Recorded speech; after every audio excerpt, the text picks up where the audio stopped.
саламатсыздарбы менин кичинекей досторум, кутман таңыңар менен. Саламатсыздар, урматтуу кичинекей бөбөктөр, жалпы эле 7 каналдын Балапан шоу программасынын көрүүчүлөрү, учурда ойгонгондор, ойгон электер, себептен биз таң ат электе жалпы биздин көрүүчүлөргө эфир аркылуу мыкты маанай тартуулайбыз. Мүмкүн бизди төшөктө жатып алып дагы, телевизорду коюп алып дагы көрүп аткан болуш керек экен, Баарыңарга кутман таң, ойгонгула, тургула, биздин эфирди көргүлө. Бизде бүгүн дагы студиябызда мыкты коноктор бар. Бүгүн Айдана кандай коноктор келди, кимдер келди, жалпы биздин көрүүчүлөргө кызык. Урматтуу достор, ойгонгула, телевизорду койгула, телевизордо биз силердин маанайыңарды көтөрөбүз. Бүгүн да биздин студияга абдан таланттуу жаш, таланттуу достор келди десек болот. Алар ким десеңиздер, Аруке Өмүрбекова, мынакей комузун алып отурат. Аруке, кош келиптирсиң. Анан эми анын жанында отурган Ясмина Нурбекова. Кош келгиле кыздар. Жакшысыңарбы? Жакшы келдиңерби? Силер бияка кандай маанай менен келдиңер? Жакшы, маанай менен келдиңерби? Абдан биз таң ат электе, биздин эфир таң ат электе болот бекен. Ким тургузду эртең силерди? Тур 7 каналга барасың деп сени Аруке ким тургузду? Мени апам тургузган. Апаң тургузду, Ясмина, сени ким тургузду эртең? Апаң тургузду. Не деди? 7 каналга барасыңар, телевизордон чыгасыңар, силерди биз көрөбүз дедиби? Ошентти да. Азыр апаңар көрүп атат да силерди, да? Азаматсыңар. Кандай Аруке, өзүң жөнүндө айтчы, канча жаштасың, кимдин кызысың, канча бир туугансың? Мен 9 жаштамын, 3 бир тууганмын.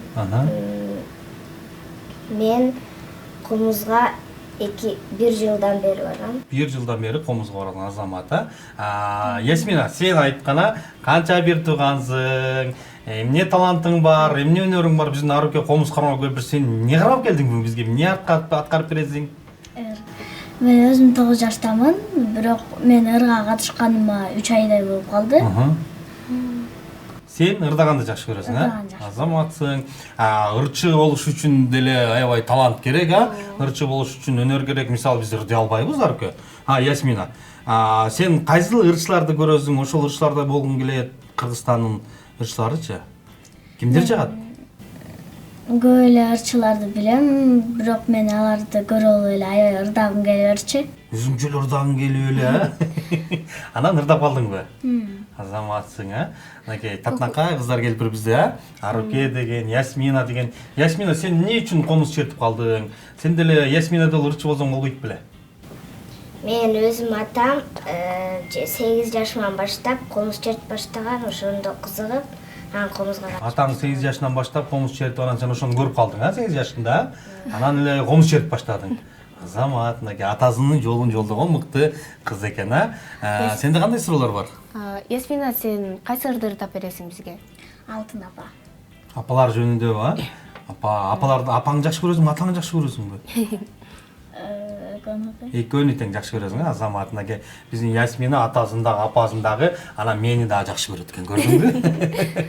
Ясмина алтын апам деген ырды ырдап берет экен, анда Ясминаны ырынып алык. Урматтуу биздин көрүүчүлөр, Ясмина Нурбекова, ырчы, буйруса келечекте бир чоң эстрада жылдызы болгусу келет, келечекте пландары көп, Анан азыр бизге апалар жөнүндө Алтын апам деген чыгарманы аткарып берсин, кабыл алгыла.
Sütün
Кол чабып койбойлу бир, Кол чабуулар болсун. Жактыбы? Ооба, аябай сонур экен Бакыт байке.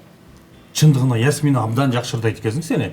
Анда азыр Арукенин ырында укпайлыбы? Дароо элеби? Арукеге бир суроо бергим келип атат да. Мен Аруке мынакей 3-1 тууган экен, Сен канчанчысың, Аруке? Мен 2015-жылы туулдум. Анан формаң да жакты магачы. Ким тигип берди формаңды? Мен формамды апам тигип берген. Апаң өзү тигеби? Апаң кыйын экен, Бизге да тигип бербейби баралы? Биз мынакей Айдан экөөбүзгө бир жакшы көйнөк тигип берсин, апаң айтып кой, Мен Бакыт байке менен Айдан эжеге бир апа жакшы көйнөк тигип бериңизчи. Анан биз барганда Дордойдон сатып алып берип койбойбу? Алдап. Алып бербейт, Азаматсың. Айдан негизи эле ушул улуттук форма кийген жагабы сага? Ооба, аябай жагат. Нарукеде болуп көрдүңбү? Ою, баягы чачка байлаган бантиги дагы абдан сонун экен, Кийинки эфирде бир ою көйнөк кийип бербейсиңби Айдана? Макул. Жагат, Азамат. Дагы кандай суроолоруң бар биздин кыздарга? Ырдан башка дагы эмнеге кызыгасыңар? Мен биге, анан жана комузга. Ырга, биге, Биге туура. комузга кызыгат экен. Анан тамак жасаганга кызыгасыңбы? Не тамак жасай аласың? Үйдө манты жасай аласыңбы? Мамама жардам берсем жазып алам. Жасайсың, лагман чоёсуң, Идиш жуйсуңбу? Азамат. Ясмина, сен апаңа кандай кылып жардам бересиң үйдө? Не иш кыласың? Сабактан келдиң, сумканы койдуң, чечиндиң, үйдө кийимдерин кийдиң, курсакты тоостуң, анан эмне кыласың? Мамама идиш жуганга жардам берем, Идиш жуу. докторумду карайм. Азамат, мынакей көрдүңбү? Анан азыр жаштардын баары эле мынтип эле, мен деле мынтип эле TikTokто отурбаймбы? Анан телефонду көргөн жагабы, жакпайбы силерге? Өтө деле эмес. Жакпайт, Азаматсыңар. Телефонду көп көрбөш керек, Сыян. Телефонду көрүш керек, пайдалуу нерселерди көрүш керек. Мүмкүн Аруке ошол жактан бир комуздун үйрөнүшү мүмкүн, Ясмин болсо ошол жактан бир ыр жатташы мүмкүн, TikToктон, Анан TikTokко салып коюп, анан мынтип Ясмина жылдыз болуп кетиши мүмкүн, Азамат биздин кыздар. Бакыт байкем мага кызык болуп атат. Мен деле мектептин окуучусумун да. Мага орус адабият сабагы жагат. Кыздарга кайсы сабак жагат болду экен? Сурап көрөлү, Ал дегенде эле биз Арукеден сурайбыз. Мектепте кайсыл сабактарды жакшы көрөсүң, анан кайсыл сабактар жакпайт? Мага орус тил, анан математика, анан көркөм өнөр. Ясминдан сурайлы. Ясмин, сен деле 87 мектепте окуйсуңбу? Сага кайсыл сабактар жагат, кайсыл сабактар жакпайт? Мага жаккан сабагым орус тил, көркөм өнөр, адабий окуу. Сен деле Арукеде экен, Бакыт байке ырыкпайлыбы? Макул, Арукен ырдаталы, Ооба. Аруке, сен бизге кайсы ырды ырдап бересиң? Мен 5 ыргай ырын ырдап берем. 5 ыргай деген ырды жалпы биздин досторго аткарып бересиң, Анда эмес, урматтуу достор, Арукенин аткаруусунда 5 ыргай деген ырды кабыл алалы. Баштадык.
Ясмина кол чабып кала.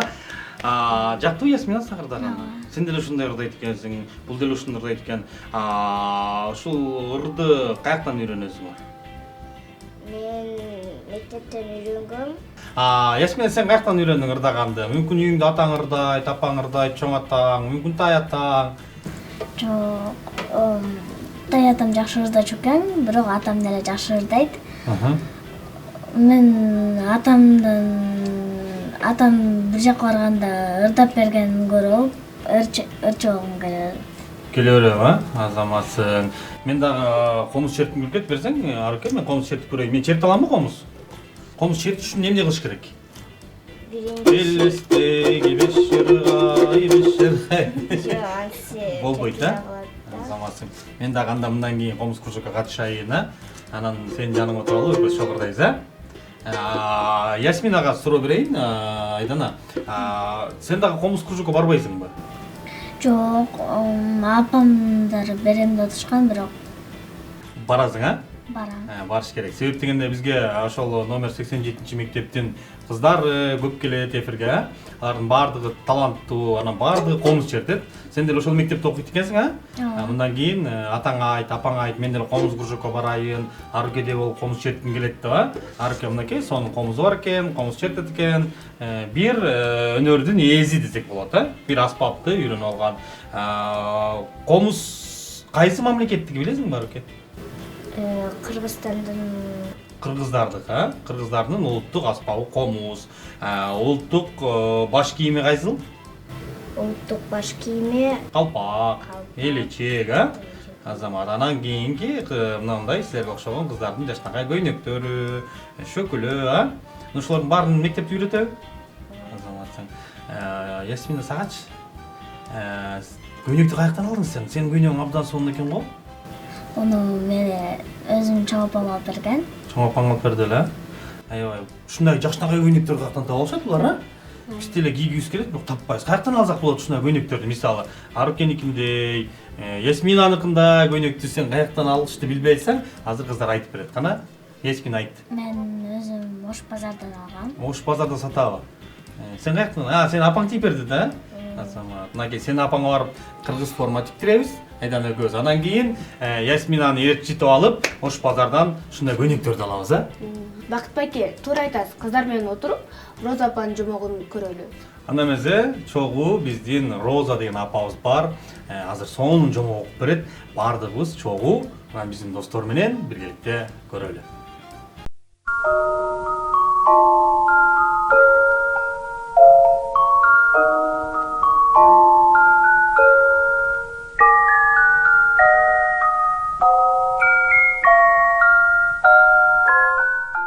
Саламатсыздарбы, менин кичинекей бөбөктөрүм.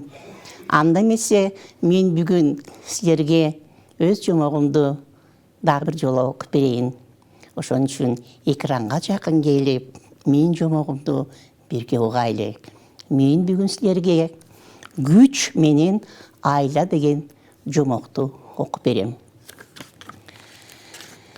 Күндөрдүн биринде жалгыз киши токойду аралап келе жатты. Аңгыча ач карышкыр алдынан чыга калып минтип айтты. Эми өлүмгө камдана бер. Сени азыр жейм. Мен сага эмне кылдым? Мени эмне үчүн өлтүргөң келет? Деп сурады киши. Ошону билбейт имишсиң, Чынында эле билбейм. Айтып берчи, Кудай жалгагыр, деди киши. Бүгүн эртең менен мени балдардын арасында уктатпай койдуң. Сенин чоруңдун үнү кулагымды тундуруп, башым дагы эле ооруп жатат. Кагылайын каке, дегемни деп жатасың, каяктагы чорду айтып жатасың. Мен ал жерде чүчкүрүп гана койбодумбу? Мейли, эмне кылсаң да азыр сени жеп тынам дейт. Ким күчтүү болсо, ар качан ошонуку туура, деди киши. Сага каршы эч айла жок. Эгер жегиң келсе, же. Бирок оболу сууга жууганга уруксат бер, тазаланып алайын.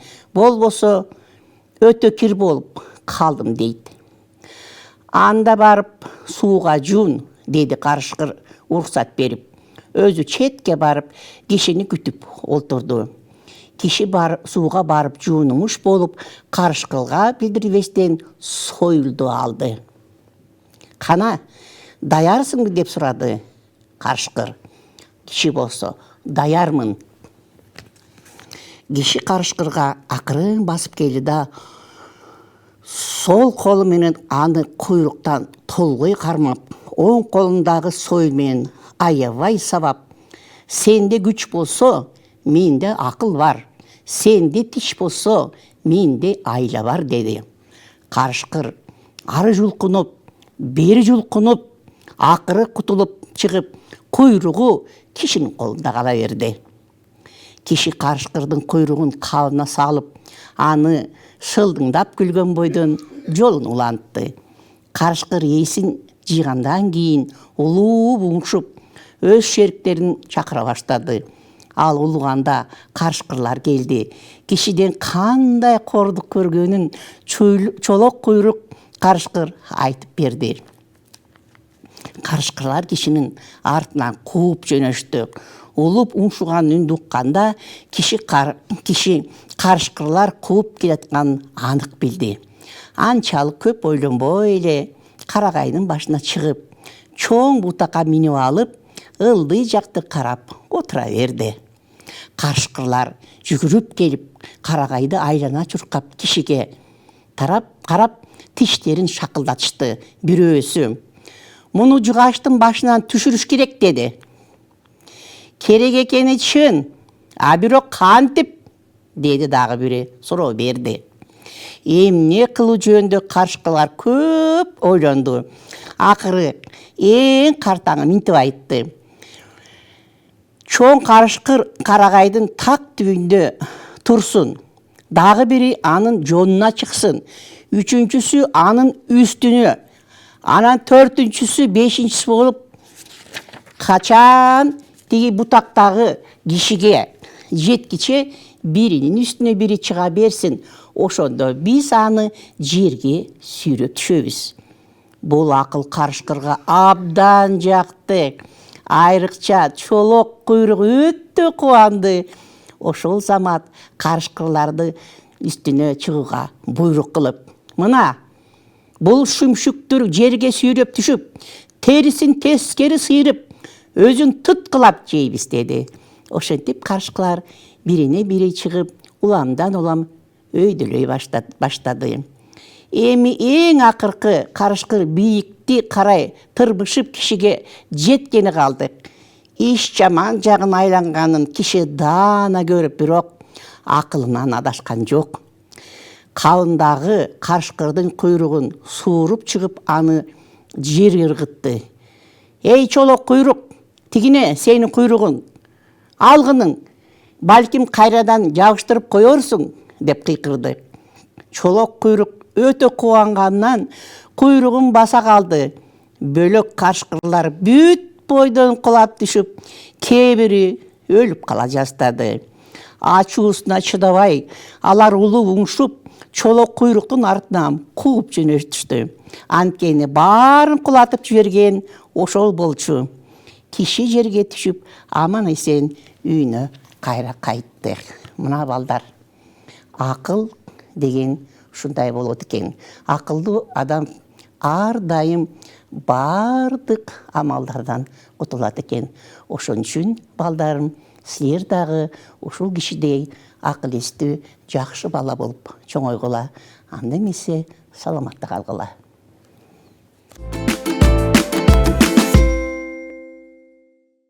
Кыздар, жомок жактыбы силерге? Жомок укканды жакшы көрчүңөр беле? Жакта. Сен деле жакшы көрөсүңбү? Азамат, үйдө ким силерге жомок айтып берет? Мага атам айтып берет. Атаң айтып берет, а? Жомок китептер барбы үйдө? Азамат, сен? Мага атам. Сага дагы атаң айтып берет, а? Кичинекей кыздарга жомок айтсам тип барып уктап калат го. Силер уктап каласыңарбы же кайра ойгонуп алып көчөгө чыгып кетип каласыңарбы ойноп? Арке сенчи? Мен уктап калчумун, кайра туруп кетчүмүн. Кайра бирашынан туруп кетчиң белең, а? Ай, кыйын экенсиң, а? Сенчи? Мен уктап калып козголом айтса Туруп кетесиң, а? Ошондуктан жомокту көп окуш керек, китепти көп окуш керек, телефонду аз кармаш керек, анан өнөр менен алектениш керек, комуз чертиш керек, ырды үйрөнүш керек, ырдаш керек, Ясмина да ырдап атканда бийлеш керек, ошонун баардыгы талант, өнөр, кичинекейиңерден силерге берилген өнөр. Ушуну эми жакшылап, апестеп, баксаң, кийин чоңойгондо чоң ырчы болосуңар буйруса. Себептен азыр мынакей Кыргызстанда чоң ырчылар көп го. Кимдерди билесиңер, мисалы Каникей деген ырчы бар, Нурлан Насип деген эркектерден, Гүлнур Сатылганова деген эжекеңер бар, Розаманова деген чоң-чоң, андан кийинки чоңдор Саламат Садыкова, андан кийинки Нурайым деген кичинекей кыздар бар. Ошолордой болуп келечекте баардыгыңар ырчы болосуңар, комузчу болосуңар. Ошону менен эми силер келгениңерге рахмат, ыраазычылык билдиребиз. Таң эрте туруп, уйкудан минтип көзүңөрдү ушалап, бетиңерди жууп, бизге жетишип келип калдыңар. Ыраазычылык билдирели. Айдана, эфирди жыйынтайлы. Себеп дегенде убакыт бат эле өтүп кетти, кыздар менен сүйлөшүп атабы. Анда эмесе биздин экранды карап, биздин достор менен коштошолук. Бакыт учкан кош демекчи. Достор, биздин эфирибиз аягына келди. Кийинки эфирден көрүшкөнчө аман тургула. Урматтуу достор, чындыгында бизге бөлүнгөн убакыт соңуна келип жеткендигине байланыштуу биз сиздер менен коштошобуз. Бүгүн бизде Аруке жана ушундай Ясмина деген таланттуу кыздар өз өнөрлөрүн тартуулады. Бири комуз чертип ырдаса, бири эстрада менен ырдады. Силердин көңүлүңөрдү көтөрдү дейбиз. Биздин кыздар азамат, бизде өзүңүздөр билгендей таң эрте туруп эфирибизге келип, жетишип, өздөрүнүн жаңы талантын тартуулаганына ыраазычылык билдирели. Силер дагы биздин эфирге келүүнү каалап, өнөрүңөр, талантыңар болсо, мүмкүн билимиңер болсо, биздин 7-чи каналдагы Балапан шоу программасына айдана сөзсүз чакырабыз, Келгиле, биз сиздердин талантты жалпы элге көрсөтөбүз. Алдыда номерлер жазып коюш, ошол номерлерге байланышып бизге келип тургула. Биз коштошобуз. Кийинки эфирден көрүшкөнчө сак саламатта калгыла.